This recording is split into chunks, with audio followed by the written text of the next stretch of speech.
Hello guys, my name is TheRussianBadger, and welcome to the worst class setup in all Bad Company 2. Seriously, this is like...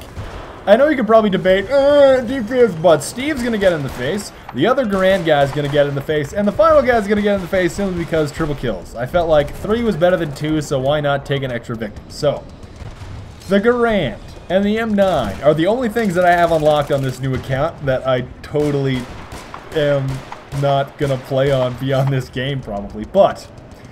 it's not just the outdated weaponry of the M1 Garand and the I guess the M9 is really not all that old, but that's all that's unlocked in this account. I don't have the M1911. That's what I would use if I wanted to use the most outdated setup, but I also think that the M9 is probably... I don't know if it's the worst pistol. There are some pretty bad pistols, but I guess the Marshmallow gun is probably the hot contender for that spot, like for that seat or for that spot. I don't know why I combine those two words, but the M1 Garand and the M9 are probably pretty bad by themselves. I guess the M9's okay, but the M1 Garand in terms of all the other weapons in Bad Company 2, like the XM8, the UMP, the Uzi, the M416, compared to those guns, this thing gets dunked on every single time. Put it without specs. So that's the kicker, right? Here's the kicker. I'm using all of these weapons without specs. And it's not one of those things where I'm claiming that I'm not using specs. Because I've seen a lot of people do that. Like, oh man, I'm not using specs, I swear, bro. No, okay? You're clearly using lightweight and body armor. Now, you can't tell when I shoot somebody, but I'm not using any specs. So, I guess with those two specs, if you run those, you can't really tell the difference. Sometimes you can tell, like, wow, that guy took an awful lot of damage and didn't die. But in this case, as you can see on your screen right now, not a single spec. And I'm also using C4. I'm not even using the recon kit, which I probably should have been. But I thought unlimited ammo was definitely a great asset, despite the fact that I had a lot of guys in my squad giving me tons of ammo all the time. And it actually worked out better than I thought, but it was one of those games. You know, one of those games in Bad Company 2 where it's like, is this going to be a team effort, or is this going to be a me effort? And it turned into a me effort, basically. I made every attempt to facilitate the help of my teammates, and as you can see, it doesn't work out all that well, especially when Carl number 1 and Carl number 2 get dunked on by the same grenade, but it's not all that bad. So I think that I did a lot better than I thought I would, and yet again, I think you can definitely argue that, oh, well, Badger, a knife is pretty bad of a class, or defibs is only bad of a class, but I would say, in terms of the standard setup of, and yes, the range is still very good, even without Magnum, it's still very good.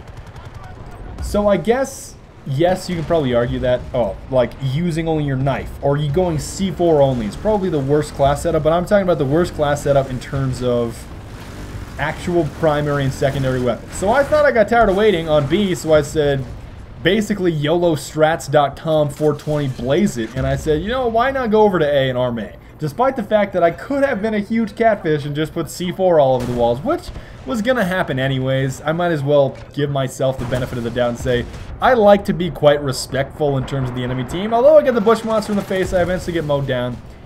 But it doesn't matter. Like, that house is going to fall down regardless anyways. It doesn't really matter. So I like to arm it just for fun. And I ended up hitting B, and my C4 tossing was a little bit rusty. Like, look at this. I'm no... oh, nice one, John Elway. That's a nice little floater. Are you throwing pizza boxes or dumbbells? Like, what the f... That's really bad. That's not a very far toss. And I was really worried right here because I got a hit marker. Look, I got a hit marker. It's like, oh god, is somebody actually on the objective and is he not getting shot in the face? But somehow somebody got him. And we are all good. So, the YOLOstrats.com 420 blaze it free pizza from Papa John's has worked out very well, somehow. All thanks to a quad bike. And all thanks to the opposing team being very focused with A. And, oh god, I can't even begin to describe how weird it feels to be wielding a weapon that you from a lot of these distances, you won't see it from all these distances, but you'll see from a lot of these distances, 3 shots does not kill somebody. It will not kill the guy. You literally have to dump half of your clip. If you hit every single shot, that's not even counting your misses. If you were to hit him with every single shot from some of these distances, you have to hit him with 4. So... look, there's 3 and 4. That's 4 shots, man. That is half my clip. And yes, I am fairly certain in this specific instance, it is a clip. It's not a magazine, because whatever the M1 Garand uses, But it's, oh man, it's weird. It's weird, because you think this thing is so powerful, there's so much damage. I guess here he got one-shotted because he was already damaged, but from that distance, oftentimes it can be a 4-shot. It's very weird to be using it, because with Magnum, it's just a totally different experience. And this was so frustrating, alright? For this first base, like, I was destroying everybody. It was like I was Catchphrase Jones. I watched that on Adult Swim last night. Oh, God, dude. Catchphrase Jones. You better tie your shoes because it's nap time. If you haven't watched Catchphrase Jones, I'll even leave a link in the description to Catchphrase Jones. It is the best, alright? It's Black History Month. Every month. And look at this guy. Look at Steve sitting in the window. 4 medics. Dude, a squad of medics camping in B. Who does that, man? You catfish. Who does that? I played on PS3, I want to say at least 600 to 700 hours, and another couple hundred on PC, and that's, I came across some pretty slimy players, alright, like the slimiest of the slimy, and I've never seen anything that bad in a regular public server. So I get this gentleman, and that took me 3 attempts, alright, 3 different attempts to do that little hack route. You know, you jump up on the ramp, and then you jump onto the tree, you run around that little top surface thing, and then you run around, and then you come down the slope, and you finally get into this building. I basically just decided to constantly throw C4 and hope that stuff worked, but here was what was so ingenious about this plan that I didn't really think of. I thought it would just be, oh look, I get other squad mates, and they spawn on me, and we instantly have a bunch of guys behind enemy lines, because their tank was camping the road, which essentially means, you ain't going that way, bruh! So you have to flank. I guess I'm using kind of a goofy route, like a super secret hack route to do it, but everybody's squad hopped, and we now have what, 6, 7, 6, there's 5, I guess 5. I can't really count it that quickly because I'm running around pretty frequently, but that's 5 guys that all just jumped down. It was Gustavs, it was C4, it was M320s, they just broke down B. I believe we armed it anyways. Now, here's me trying to make it into a team effort, right? I'm trying to facilitate the rest of my team by killing anybody that's repairing the tank, or essentially clearing out the right side, their right, our left, so that more of my teammates can move up. And then I just thought to myself, you know what, that's just silly. I think we have like, I think my entire team, purely off of me, just squad hopped and changed squads enough where they could all spawn in and then switch squads and then spawn in, and then we got like, I want to say at least half our team in this attic, and that's enough C4 and that's enough Gustav just to break it down. Despite the fact that I got absolutely destroyed just after we set Bravo, it's very frustrating. Like, especially with moving targets in terms of the M1 Garand. Sure, you can probably get 2, oftentimes 3, but getting 4 shots onto somebody that's doing like a serpentine bush monster pattern is not easy to do. Like, look at him. God, stop moving. Oh, there's 2 shots of my 8. That's not exactly going to cut it, but I'm very glad that somehow my scheme treachery in terms of jumping up onto that little, I don't even know, is it called scaffolding? I guess scaffolding, and then taking the super secret hack route somehow led to our success on that second base. But as you all know, this entire map is just a gigantic checkpoint. Let's go into the next gauntlet. Let's run the next gauntlet. Let's all get shot in the face by the tank that spawns every 2 seconds because it's instant respawn. Wonderful. So, this bush monster, man, I don't know how my hipfire got that guy, but this bush monster, I guess I took the rational approach, right? So, I don't know what Steve was doing, some kind of kung fu treachery move there. I somehow, like, I don't know how this guy didn't get spotted. I guess bush monsters are just good at that kind of stuff. But look at this, man. He comes in with this, like, crouching tiger, hidden spaghetti. What the what?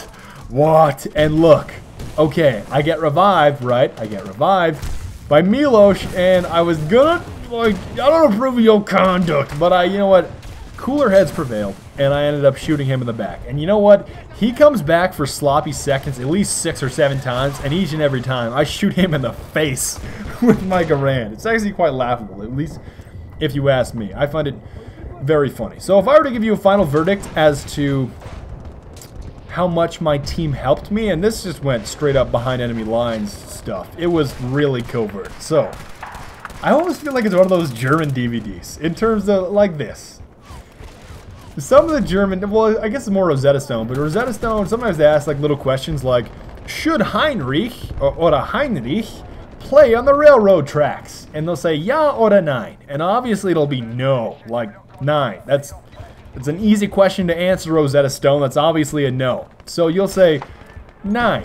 And then the guy in the intercom, like the guy on the DVD or the guy on Rosetta Stone would be like, "Sure, should Heinrich play on the railroad tracks?" And instead of just saying no, he goes, "Natürlich nicht." And it's like, you don't need to be that enthusiastic about not playing on the railroad tracks. That's exactly how I felt about this team. Like, if somebody were to ask me, this is just like a German DVD, if somebody were to ask me, is your team being helpful? Ja oder nein? And instead of just being, I could just say 9, and that would answer your question. But in this case, it would be like, "Natürlich nicht." These guys do not help at all. Like, naturally not. These guys are not helping me 1 ounce. Sure, there's one other guy in my squad that's being slightly helpful, but at the same time, nobody flanks. I guess I somehow got a double kill there. Not sure how, but I'm just sitting around waiting. And my plan... Give me your sandwich, bush monster! Oh, God. I hated oh, man. The games before this and the games after this, I can't even begin to tell you how many bush monsters I saw on stairwells, in towers on Valparaiso. That's actually a lighthouse, technically, but whatever, man. So many of them. And the reason that I'm lurking right now is because I am waiting for something. Because I thought this is the only way this is going to work out, man. Now, granted, that's another technique that I really liked with Garand. Oftentimes, if you start firing at the guy's pelvis or at his belly, and you just start rapid firing, oftentimes your recoil will bring you into natural headshots. So I decided to steal your tank, and I end up arming A. Despite the fact that I almost die, but I still get it. And this guy, I don't know if he was like the $6 million... Oh, bush monster, that's squeesh. That's not too... Why are you running around? No running on the playground in your bush monster suit. All right. I don't know how that guy didn't die. That's a lot of hit markers inside and outside of the building, but he didn't blow up at the tank, and I get one more guy before I die, somehow hold the objective, and you thought I was gonna... Oh, man, he still died. That guy, oh, I totally thought I was gonna die there, but somehow got the objective. The only problem is we still have A. And the only problem with A, or excuse me, B, I can't see it, that reticle is so small, though. Okay. So at this point in time, I'm pretty familiar with exactly what's happening in terms of who has the behavior of being a bush monster running towards me trying to knife me every 2 seconds, Mr. SHI-1. That's not going to really help you out all that much. And yet again, I need 4 hits. I'm not going to kill that guy with 2. I need 4 hits. So I decided to... I didn't really think that I could get B by myself. I think A is a little bit easier because people don't necessarily prioritize A, but their tank is literally babysitting. It is sitting on that thing. And I had Steve in the face because he's not wearing the right color camouflage, but the other Steve, Steve's brother, Lyle or Kyle, ends up getting me around the corner, which is not so nice. And at this point in time, we have one final hurrah because my tank, or my team's tank, somehow got forward, didn't out-duel the Bradley, which is kind of weird. Wesley snipes one guy. Oh my God, I do no damage. I end up getting one of the engineers, but at this point in time, you need Magnum to just... Sure, you can get a few guys in close quarters, but if you want to mow down absolutely everything in sight and get like quadra and pentakills with the M1 Garand and M9, you're probably going to want to need Magnum. I didn't have that, and one more final attempt at the bush monster trying to take my sandwich again. It's not going to happen, but that tank is still babysitting. It's like a goose sitting on its egg. That's not going to work. Like, sure, I have C4, but me running at a tank, it's not really realistic. They have so many guys looking over it, and my team is just too heavy. Sometimes you gotta try to put the team on your back, though, but it just doesn't work. Like, seriously, if my team's... I thought to myself, are you guys really gonna shove it up the middle for that long? Are we not gonna, like, I don't know, use flanking tactics or anything else? I was like, whatever. Sometimes your team is just too heavy and it just doesn't work out. Even though you're doing the best with no specs on a Garand. But whatever. I want to thank you guys very much for watching. I will see you guys next time. Auf Wiedersehen und bis bald und later.